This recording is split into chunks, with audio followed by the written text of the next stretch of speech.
Hey guys, welcome to my channel botany life. आज का हमारा टॉपिक है वायरस। वायरस को हिंदी में क्या कहते हैं? विषाणु। अब विषाणु को अगर हम तोड़ दें तब क्या होगा? विष धन अणु, यानी कि ऐसे अणु जो कि विषैले या जहरीले होते हैं उन्हें हम क्या कहते हैं? वायरस। ठीक है। अब वायरस ये आया कहाँ से? तो वायरस लैटिन वर्ड के वेनम शब्द से आया है, जिसका अर्थ होता है पॉइजनस फ्लूइड, यानी कि विषैले तरल या विषैले द्रव। अब वायरस को हम सिंपल शब्दों में क्या कह सकते हैं? Virus are nucleoprotein particles. मतलब वायरस न्यूक्लिक एसिड और प्रोटीन से मिलकर बने होते हैं। उन्हें हम एक शब्द में क्या कह देते हैं? न्यूक्लियोप्रोटीन। अब हम वायरस का डेफिनेशन देखते हैं। वायरस क्या होता है? Acellular, small, obligate, intracellular, parasite, ultra microscopic, filterable, non cultivable nucleoprotein particle. Virus अकोशिकीय होता है, यानी कि इनमें किसी भी प्रकार की कोशिका नहीं पाई जाती। स्मॉल, ऑब्लिगेट, अति सूक्ष्म अविकल्पीय होते हैं, यानी कि ये पर्टिकुलर जो होस्ट सेल है उसके ऊपर जाकर ही इन्फेक्शन फैलाते हैं। और जैसे कि प्लांट वायरस है तो वो केवल प्लांट पर ही इन्फेक्शन फैलाएगा, एनिमल पर नहीं। इंट्रासेलुलर, ये केवल सेल के अंदर ही इन्फेक्शन फैलाते हैं, सेल के बाहर इनका अस्तित्व नहीं होता।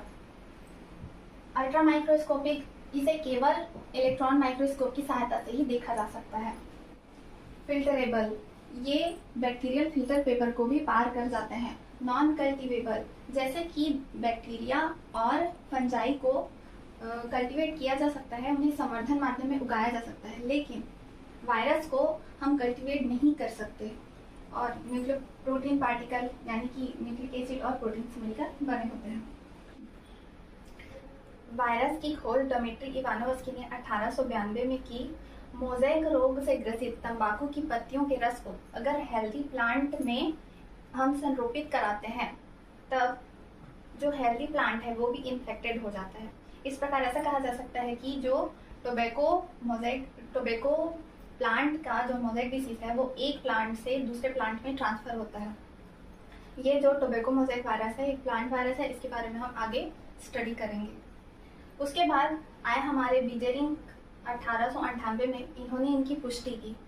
ये सेप फर्टाइल होती है और इस फ्लूइड का नाम इन्होंने कर्टेजियम वाइबम फ्लूइडम दिया। इसका अर्थ होता है लिक्विड इन्फेक्शनस फ्लूइड, यही है वायरस। उसके बाद WM स्टेनले ने 1935 में टोबैको मोज़ेक वायरस का क्रिस्टलीकरण किया और इनको क्रिस्टल के रूप में प्राप्त किया और प्रूव किया कि ये एक नॉन लिविंग पार्टिकल होता है, और बताया कि लिविंग सेल को ही इन्फेक्ट करता है और डिसीज कॉज करता है। अब हम वायरस के जनरल कैरेक्टर देखते हैं। ये असेलुलर अल्ट्रा माइक्रोस्कोपिक न्यूक्लियोप्रोटीन पार्टिकल होते हैं, अकोशिकीय, और इन्हें केवल इलेक्ट्रॉन माइक्रोस्कोप की सहायता से देखा जा सकता है। न्यूक्लियोप्रोटीन पार्टिकल न्यूक्लिक एसिड और प्रोटीन से मिलकर बने पार्टिकल होते हैं। ऑब्लिगेट पैरासाइट, ये केवल स्पेसिफिक होस्ट सेल पर ही इन्फेक्शन फैलाते हैं। जैसे कि प्लांट वायरस है तो प्लांट के ऊपर फैलाएगा और एनिमल वायरस है तो एनिमल के ऊपर। जेनेटिक मटेरियल DNA और RNA के फॉर्म में पाया जाता है। अगर एनिमल वायरस है तो DNA के फॉर्म में और प्लांट वायरस है तो RNA के फॉर्म में। नॉन कल्टीवेटेड होता है, इनका कल्चर नहीं किया जा सकता।